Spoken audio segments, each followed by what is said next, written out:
Do you want to stay more focused on the right goals in your life, or even just figure out what the right goals are for you? Do you want clarity? Do you want better work-life balance? Well, you're in the right place. Welcome to Success Through Failure. Welcome to the Success Through Failure podcast, the show that reveals failure as your path to success. You'll listen to intriguing interviews with some of the most successful people on the planet and learn how their failures became a launchpad for success and how yours can too. Here's your host, former Division I All-American wrestler, former Division I head coach, speaker, and personal coach, Jim Harshaw. Welcome to another episode of Success Through Failure. Today I bring you Mark Goblowsky. When I was a Division I All-American athlete, I was hyper-focused and I was able to take consistent action that allowed me to be one of the best in the country at what I did. Well, for years after I was done competing, I just struggled to stay focused on my goals day in and day out. I was easily distracted, so I wasn't able to stay consistent, the kind of consistency that you need to have to achieve goals that are meaningful to you. It was discouraging for me. I felt like I was just slipping kind of into mediocrity. Then, after interviewing some of the highest performers in the world, Olympians, CEOs, billionaires, best-selling authors, I discovered how they do it. I discovered 18 powerful and sometimes weird tactics that they use to stay focused at work, focused on the right things while also living a balanced life.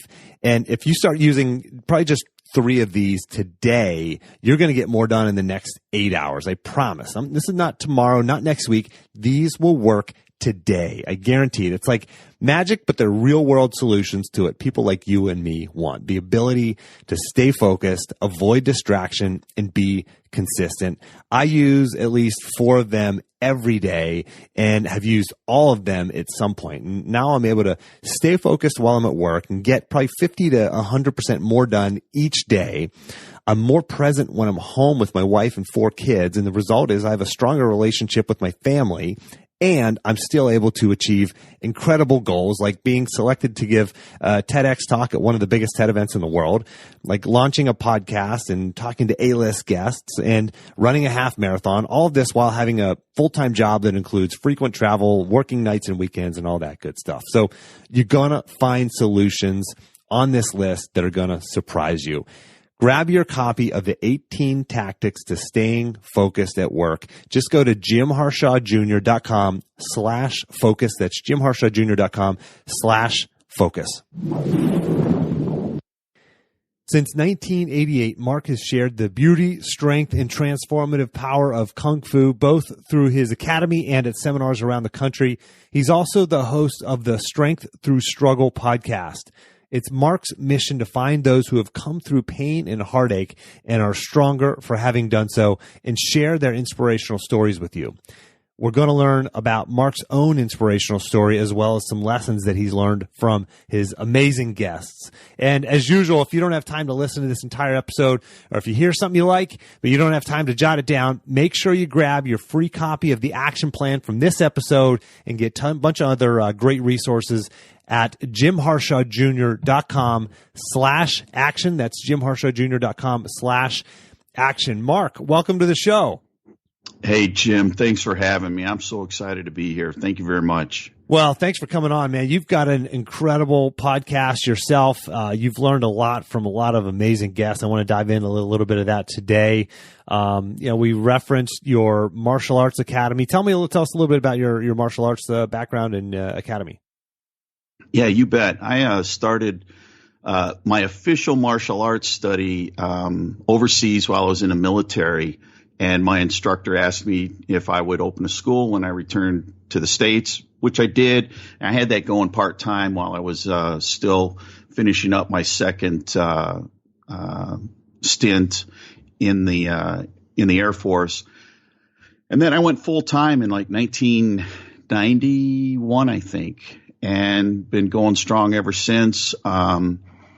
I've had upwards of 800 students at one time. I've reined that in a little bit in recent years due to lots of other reasons. And I really appreciate the way you framed up Kung Fu.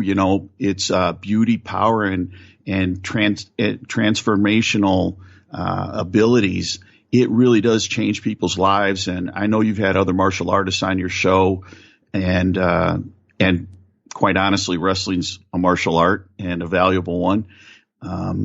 So yeah, that's my life. And then I started a podcast and writing about 1.5 years ago.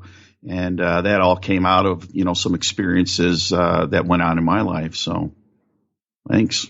Yeah. And can we talk about those experiences? Let's talk about your own strength through struggle. I mean, for the listener, we're all going through some kind of struggle. We walk past people every day and they have a smile on their face, but you have no idea really what's going on in their lives. And we've all got something going on in our lives. And Mark, I'd love for you to share a little bit of your backstory, if you could, about your family.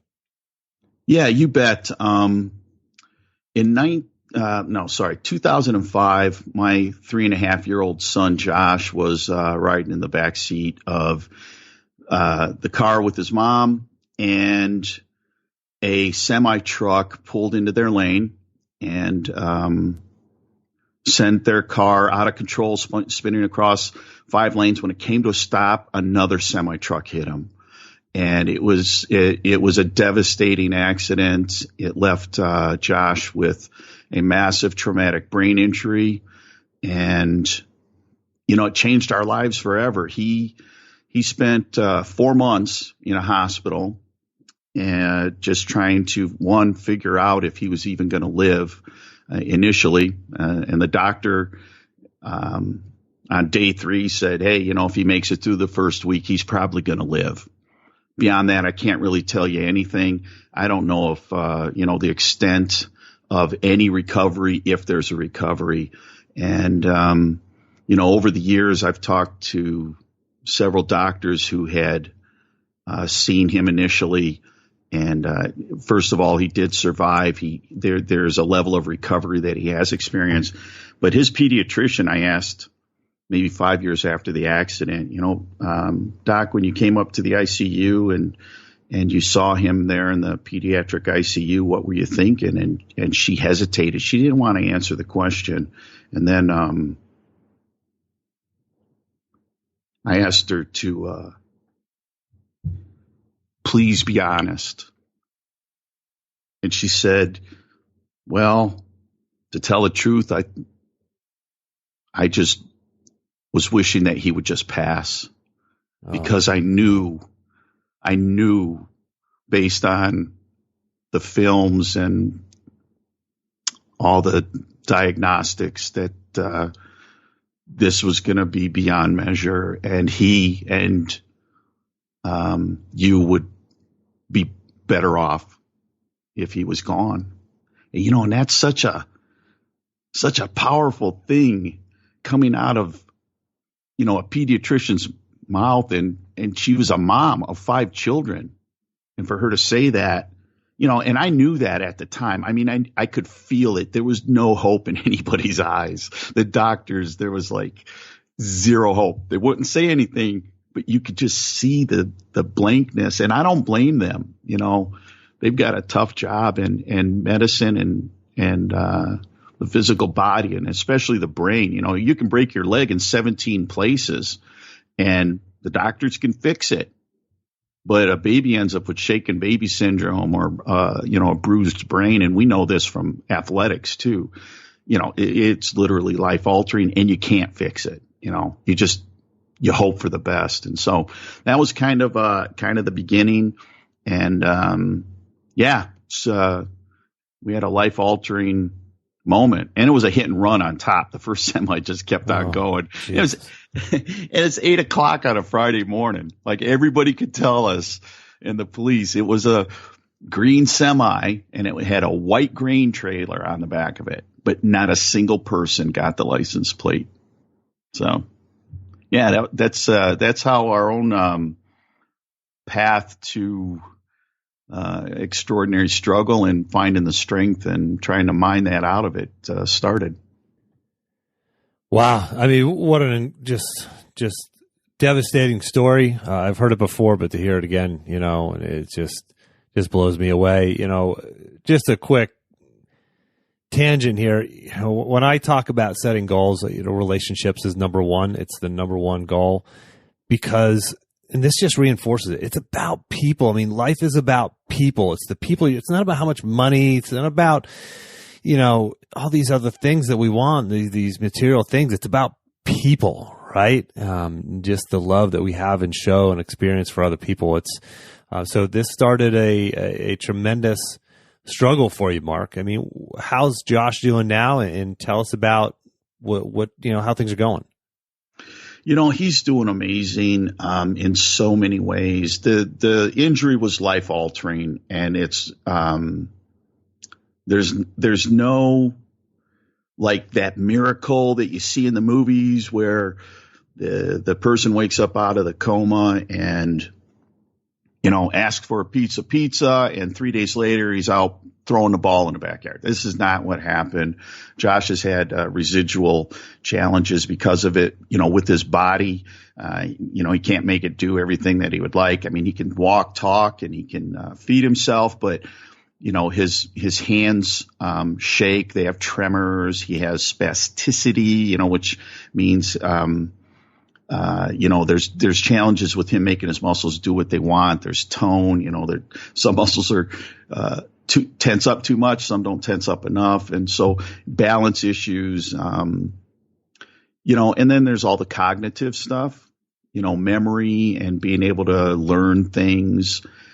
He's at about a first grade reading level, second grade math level, yet he's going to be 15 here quickly. And, but that being said, he's got this just sweet presence about him, and people love him. His classmates love him. His teachers love him. He's got this killer sense of humor, which, sometimes for me is a pain in my neck. But, he loves making people laugh. And, he's just great in so many ways, but he's got these residual physical, mental, and there's the emotional challenges because he lives in both worlds. He lives in this world of disabilities, but he also lives in this world of there's parts of his brain that work normally, and he sees his friends that are out playing football or wrestling, or riding motorcycles, and he can't do that because he can't balance. And so there's an emotional component to it that, he just wishes he fit in. And part of his struggle is he knows it was a car accident. So in his mind, he's always asking me, Daddy, why did the accident happen? And, I have to say, well, it was an accident, and sometimes bad things just happen. Yet he doesn't mean why did the accident happen? He means why did it happen to me? And I didn't get that for a while. Finally it was like, wait a minute. He's not asking me why the accident happened. He wants to know, why did it happen to me? Why is my life this way now? And that's kind of his little struggle. Maybe it's not so little. I know it's not. But do you mind if I ask, how do you answer that? How do I answer? Because I think a lot of everybody, we're all going through some kind of struggle, and that's, obviously an extreme struggle compared to, that really puts a lot of our struggles in perspective. The person trying to get a new job or get a promotion or lose 20 pounds or whatever. I mean, obviously this puts all that into a perspective, but how do you answer something like that? This just happened 2 weeks ago where my son these emotional moments don't happen frequently for him, but they pop up every few months. And he was having one of these moments. Something triggered something, and he became sad. And I'm asking him, and I wrote about this and posted it on my Facebook page, but I'll just, I'm going to read a little bit to you real quick. Please. And I can post the whole thing if it's okay with you. I can absolutely. post it into the action plan for this episode, jimharshawjr.com/action. But go ahead. Yeah. I'm trying to soothe his pain, and it all started with, he was just feeling sad, and I'm asking him why. And, he says he doesn't know. I'm coaxing, I don't say coax like prodding. I'm asking him questions, trying to be on his level. And finally he says, Daddy, I'm sad. My life is just so hard ever since this accident. It feels like my heart has been torn into too many pieces. Now, this is a 14-and-a-half-year-old brain damaged boy who's saying this. And yet he's having this deep level of perception. And as we go through our conversation, I ask him, at first I says, Josh, after I kind of let him get the stuff out, I says, Josh, it's okay. And he says, but it's not okay, Dad. It's not. And he didn't hear, what I'm trying to say is, Josh, it's okay. I understand you feel this way. It's okay to be sad. You can express it. But that's not what he heard. He's hearing me say, well, it's okay that you're going through this. And so even though he heard the words, he heard them differently. And I said the words, but he didn't understand what I meant. And I ended up asking him, Josh, do you feel different? And he said, I am different, Dad, and I don't like it. And then here's what I told him. I said, yes, son, you are different. You're different in ways that are good as well as the ones that are difficult. Your heart is different. You care about others. You understand things that can never be understood by others. You see things others can't see. And believe it or not, you will do things that others could never do. And all of that is because you are going through this. Now, I don't know that really made a difference because he didn't make a shift. And he's heard me say things before, and I end up going back to the same well often. And I said to him, I have to believe there's a purpose to all this, Josh. I don't believe it's a mistake or an accident that you survived an accident that was really not survivable. I can't believe this is for nothing. I have to believe that this is really, and he interrupts me. He says, a gift, Dad? Like I said, he's heard this all before. I said, yeah, Josh, it's a gift. And he says, Dad, it doesn't feel like a gift. So, you can do the best that you can. Now, the story has an awesome ending. So anybody who gets the chance to read it, go and read it, because it ends in a really powerful and positive and funny way. But, you just dig deep and you try to get on their level and try to be as honest with them as you can and still frame it up like this is a gift. Our struggle is a gift. Nobody wants to hear that in the middle of their struggle. I know that. I know that from not just this accident, but other things that have happened in my life. And from all the dozens and dozens of people I've interviewed, nobody in the moment is looking at their challenge or their struggle or their difficulty or their marriage that's failing or your business that's headed into the tank or your health crisis. Nobody's looking at it and going, oh my gosh, this is so great. I'm so glad I'm going through this because I'm going to be stronger because of it. And I'm going to be able to help more people. No, that's not what we're thinking. We're thinking, shit. Why me? Why now? Why my kid? This isn't not what I planned. This is not what I want. But through my own challenges and the challenges that I really have the honor of hearing other people go through, we have the opportunity to start to shift the conversation and at least in hindsight go, you know what, this can make me stronger. And how am I going to use this for a positive? One of the things that I teach people that I work with is never waste your pain. If you go through something that's difficult or horrible and all you do is sit on it and you don't share with other people how their lives can be better or how your life became better, then you wasted that experience. You wasted all the pain. You wasted any level of suffering you experienced. You wasted it all. You got to use it for something positive. Man, for the listener, if you want to be able to copy and paste and quote what Mark just said, grab the action plan, because man, that one's a good one. That's just such an important thing to recognize. We can't it's so hard to recognize it in the moment. I talk about my failures and struggles both as an athlete and in the real world, and we don't get it in the moment. You asked me a question when we were talking earlier, would I trade my adversity Would I give? I forget how exactly you asked it, but would I give away? Could I choose to not have the adversity in my past, but I also wouldn't learn the lessons that I learned through that adversity? And of course, I never heard that question asked like that, but no, I would never give up those lessons, and I would keep the adversity if that means I get to keep the lessons and the strength. How about you? I mean, tell me about what you've learned in the sort of strength through this struggle. What kind of strength you've gained?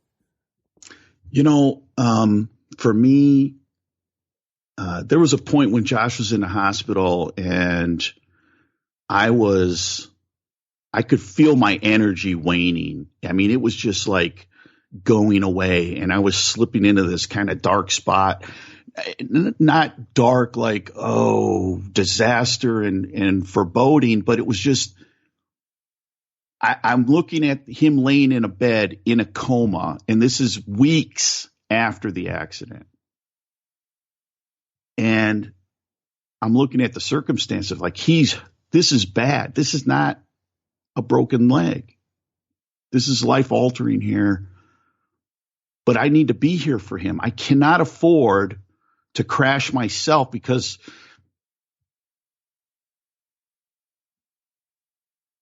my heart's broken, because my kid's broken. I can't fold. I can't cave in. I have to find a way to get through this. And I started asking myself, well, how am I going to do this? And this quote popped into my head that I heard years before, and it's, always remember in the dark what you know to be true in the light.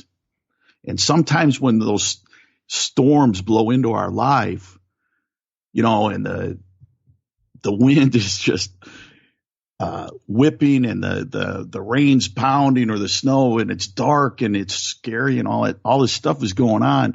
In my mind, I try to remember that on the other side of the clouds, there's this perfect blue sky still, and it's coexisting in real time with this thing that I'm going through. And that made a huge shift for me. Like, I need to remember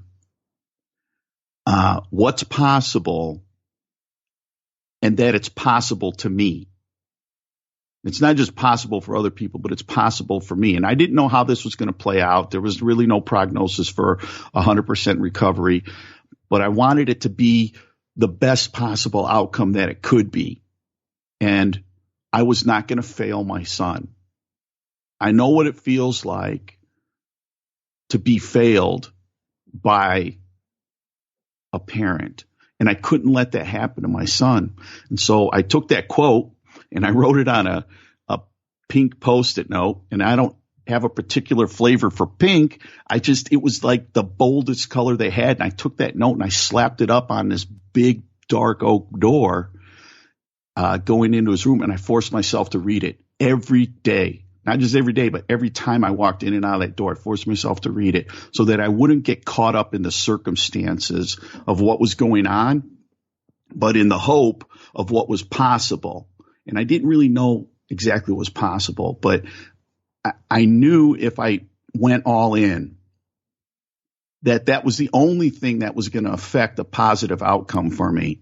That if I held back, if I folded, if I crumbled, that it changed the outcome. And so that little note, always remember in the dark what you know to be true in the light. I mean, as crazy it sounds, but just hanging on that thought changed everything for me. And it's not like everything went perfect from that from that point on. And it's not like I was, Mr. Happy-go-lucky. My son was still broken, and there were still, down moments, but I kept coming back to possibility and hope. And I needed to maintain that. And just one little thing on hope. I think it's critical that hope is actually critical. It's not some pipe dream. If somebody falls out of a boat in the middle of a lake and I have no hope of rescuing them because I don't know how to swim, I will not take any action. However, if I have hope, like I know how to swim, there's a chance, there's a possibility that I could rescue that person, I will take action. And so when we let hope go, we don't take any action. Action goes with it. So we have to maintain hope in order to feel like our actions have a chance. So obviously, if you could snap your fingers and have your son be okay, you would obviously do that. You've created positive out of this experience. You've created strength through struggle, your podcast, and you're helping people realize their strength through struggle. What are some of the sort of common themes that you see among your guests who have been through struggle and share stories of struggle and in the resulting strength? I mean, how do you do that? How do you turn a struggle into something that is positive, something that becomes a strength? This is almost 100% of the interviews that I've done. It all has come back to action for each individual. Like, I have to take some action, the best possible action that I can think of in the moment, adjusting along the way as we step into the future. But really that ability to take action, or that willingness to take action, is what almost every single person has said has put them over the top. One person's like, I need to throw my feet over the side of the bed in the morning. That was her thing. And if I can do that, then I could do anything. I can get through the day. And this is a woman whose husband, dropped dead unexpectedly in a lumber yard with his two sons standing, his 6 and 8 year old son standing next to him. Oh, wow. 4 weeks later, she was raped by a neighbor. Oh, geez. And this woman says, I just need to swing my legs over the side of the bed. Okay. Another guy, and this guy he was a special operations guy in the Army. He came face to face with a suicide bomber. I mean, like 5 feet away, he walks through the door. There's a suicide bomber, puts his hands up in the air, and he could see the detonator wire coming from his hand. So his thing, both before that moment and after that moment, was put one foot in front of the other. But the theme is, you've got to take action. You've got to take action. And by the way, that special operations soldier, the suicide bomber did detonate the bomb. And he walked away with a few pieces of shrapnel. Scott did. I mean, it's like a miracle that he survived. It collapsed the whole house on top of him. Wow. But he survived. But it was, just put one foot in front of the other. And the other thing that, another thing that's super important that I've learned from all the guests is pay attention. You have to pay attention to the whispers that are going on in your life. And this has come from people who've dealt with physical maladies or, diseases. But I think it applies to business and relationships too. You need to pay attention to the whispers that are coming up in your life, the recurring themes of, hey, I'm not feeling so well.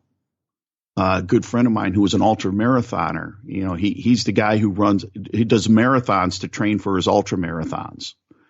And he ended up with Crohn's disease and losing part of his colon. But he said if he had been paying attention to those whispers, that things might have worked out differently and they would have caught his problem earlier. And that's another recurring theme of people who have gone through struggles. Like, I need to be paying attention to the whispers. When the numbers are changing in my business, I need to adjust. When my weight's changing, I need to adjust. I mean, these are all hints about, hey, you're getting off track here. Let's get you back on track, and let's get this relationship improved, or let's get this business changed, or let's get our health in order. And it's all from those little whispers that maybe sometimes we're not taking enough time or attention or awareness and applying it to them so that we can avoid some of our struggles. So action and awareness are Yes. the two things you mentioned. We're busy. It's like we wake up and boom, we grab our phone off the nightstand beside us, flip it open, check a couple emails, and boom, we're off and distracted until we lay our head in the pillow at night. How do we stop? How do we get off the treadmill? What do we need to do to actually pay attention to the whispers? And to even, to address what the other thing you said is to figure out which actions to take, because it's like for the person who's stuck right now, who's listening to this and they're stuck, maybe they failed, maybe they're in the midst of adversity, or it's a divorce, they lost a job, their business is failing, or God willing, it's not as devastating as what have gone through and what Josh is facing right now. But how do we make time, make room, make space for that? Well, here's what I've learned to do is to measure in my mind, what if I don't take the action?